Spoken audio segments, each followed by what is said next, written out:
Na ką, po truputį tada pasiruoškim savo daiktus, išvalykim visas lentynas nuo dulkių, susidėliokime iš naujo savo vadovėlius, instrumentus, pažiūrėkim, ką galim naujo išmokti. Bet toks rugpjūtis, jis turi būti irgi įsimintinas. Rugpjūtis yra keistas mėnuo.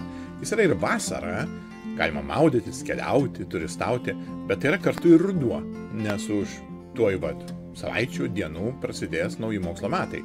Kalbu iš tų, kurie susiję su mokykla, kurie ruošiasi mokyklai, kurie dirba mokyklai.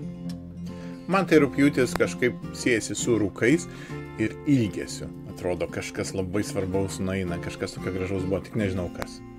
Nes Liepa tai buvo šlapia. Na gerai, mokyklos dažosi, ruošiasi, nes remontai daug kur vyksta ir po truputį mokytojai ruošiasi naujom pamokoms. Įsivaizduojat, koks dalykas? Tik ar norą turi mokytojai? Gerai, čia bus mano knygos, čia bus pratybos, čia lentynos, gal reiktų perstumti kai kuriuos stalus. Savotiškas ciklas.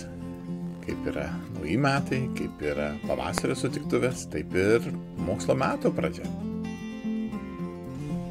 Jaučiat, kad tuoj prasidės veiksmas, gal tas labiausiai gąsdina.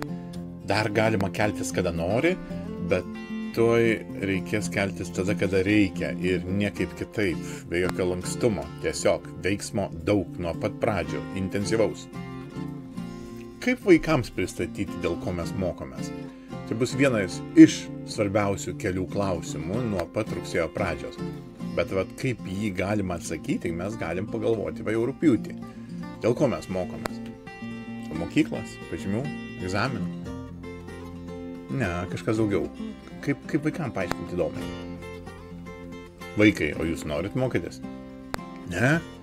O kas yra?